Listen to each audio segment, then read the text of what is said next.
El presidente Danilo Medina, a nuestro entender, gangsterizó la institucionalidad democrática de la República Dominicana. Aprovechó todos los estamentos públicos y los órganos de control, de supervisión, de investigación, para colocar allí personas de su confianza, de manera que le permitiera operar y realizar operaciones e investigaciones de espionaje, inclusive, como aparece en el expediente del caso del Coral, para ese grupo de poder, el Danilato, José Ramón Peralta, Gonzalo Castillo, Amarante Baré, Danilo Medina, Paulino Sen, Adán Cáceres, que era el brazo político de ese cartel mafioso y corrupto, poder hacer todo lo que hicieron.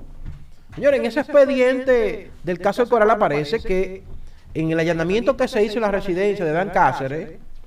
aparecen ahí unas grabaciones que se hicieron a comunicadores, a periodistas, inclusive encontraron unas memorias USB en unos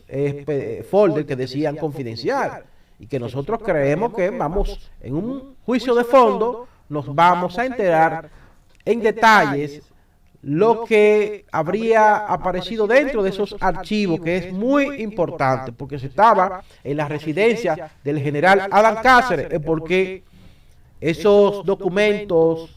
y esos archivos en esas memorias son muy importantes, y nosotros confiamos en que las autoridades lo van a dar a conocer, porque este pueblo quiere transparencia y necesita saber qué datos había ahí, a quienes más investigaron en la República Dominicana, comunicadores, periodistas, llamadas telefónicas intervenidas de manera ilegal. Señores, recuérdense que el pasado procurador, Jean Alain Rodríguez, se fue con el récord de la mayor cantidad de solicitudes de intervenciones telefónicas que se había hecho en toda nuestra historia. A través de esas solicitudes, ellos manipulaban la documentación y le ponían, por ejemplo, si había un proceso de investigación contra un ciudadano por algún tipo de delito penal, Juan Pérez, y el teléfono de él era un número determinado, ellos ponían el teléfono de la persona que realmente querían espiar, muchas veces un dirigente político, un comunicador crítico, un periodista. Y eso el pasado procurador, miembro de ese Danilato perverso y corrupto, de ese cartel mafioso, lo hizo impunemente. Señores, en cualquier país del mundo, esas intervenciones telefónicas ilegales hubiesen generado unos niveles de respuesta del Estado, de las instituciones, que lo hubiese llevado a prisión. Sin embargo, aquí no pasó nada. No pasó nada. Y fíjense cómo esta gente, inclusive se llevaron, se habla de una estructura de espionaje que tenían instalada en una institución pública, y se llevaron todo eso. Y en estos momentos es posible que muchos comunicadores y periodistas críticos por años de ese régimen perverso y corrupto que tuvimos en el Palacio Nacional no estén espiando impunemente, sin ningún tipo de consecuencia. Por eso inclusive el Ministerio Público ha tenido que tomar medidas extremas para controlar el filtrado de información.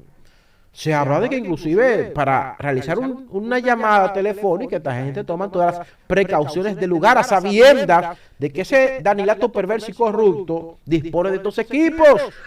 porque manejar información sobre hechos, sobre situaciones, sobre procesos, sobre transacciones, fue fundamental para el Danilato imponerse y controlar todos los estamentos públicos y controlar parte de esas organizaciones del sector privado, del CONE, del empresariado, de también empresarios vinculados al sector de las comunicaciones, porque sabemos cómo gran parte de esa prensa por años se mantuvo arrodillada al gobierno del presidente Danilo Medina. Señores, para que tengamos una idea, para que tengamos una idea, Danilo Medina le dio en excepciones y concesiones y a ayudas y subsidios a ese empresariado más de 1 trillón de pesos. Porque eso formó parte de esa estructura sistematizada de extracción masiva de recursos públicos. De esas supuestas exenciones, ayudas, contribuciones, un alto porcentaje iba a los bolsillos del mismo funcionariado público. Un alto porcentaje, porque no es verdad que esos funcionarios que fueron con un esquema de expropiación masiva de recursos públicos iban a permitir que un empresario que le debía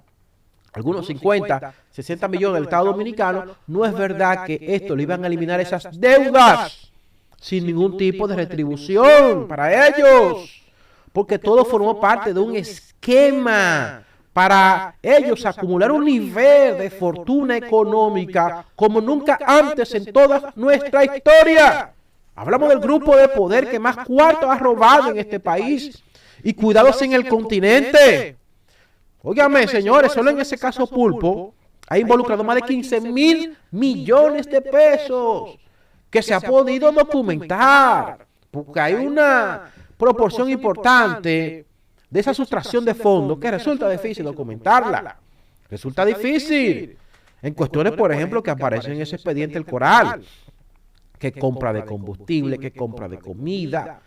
que viático, que personal, que nómina pública. Esa parte ahí no ha entrado en ese expediente aún, señores. Y hablamos de 15.000 millones en ese caso el Pulpo, más de 3.000 millones en el caso del Coral.